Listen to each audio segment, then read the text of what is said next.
I was 33 years old and had been married for about 7 years. At some point, I realized that in our relationship, my husband and I had become more like relatives than husband and wife.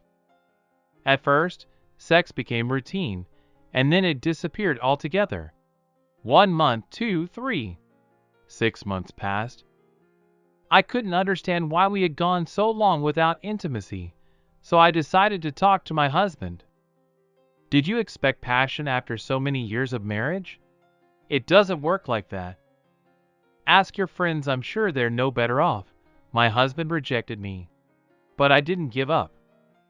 Despite having 2 children, I tried to arrange romantic evenings, candlelight dinners, trips to concerts. I even tried to persuade him to go to a country hotel to rekindle the passion. My husband saw all my efforts and inadvertently let it slip. If you really want to, I'm not against it. But there's one condition: I must never find out. One day my friend invited us to a party, but my husband, as usual, refused. He told me quite bluntly, "You want to have fun, go ahead, I'll stay with the kids." At the party, I met an interesting man who caught my eye. We struck up a conversation, and I realized I was intrigued by him. He turned out to be married, and it was taboo for me to interact with married men. But we enjoyed each other's company that night. We both understood that the passion had long since faded in our respective families.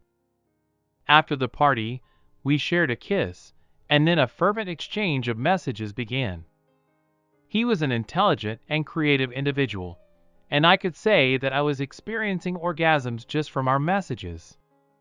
Shortly thereafter, real orgasms followed. We began to meet secretly. Our affair lasted about 5 to 6 months.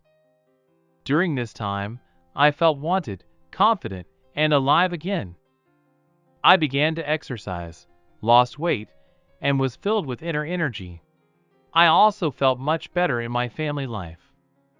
Nevertheless, I made the decision to end the affair for several reasons. First, the initial passion had faded. Second, I was constantly plagued by guilt, both toward my husband and toward my lover's wife. I felt I had no right to cheat on another woman like that. I happened to see her photo on social media through mutual friends. She seemed very sweet. That was the last straw. My lover accepted my decision, and we never saw each other again.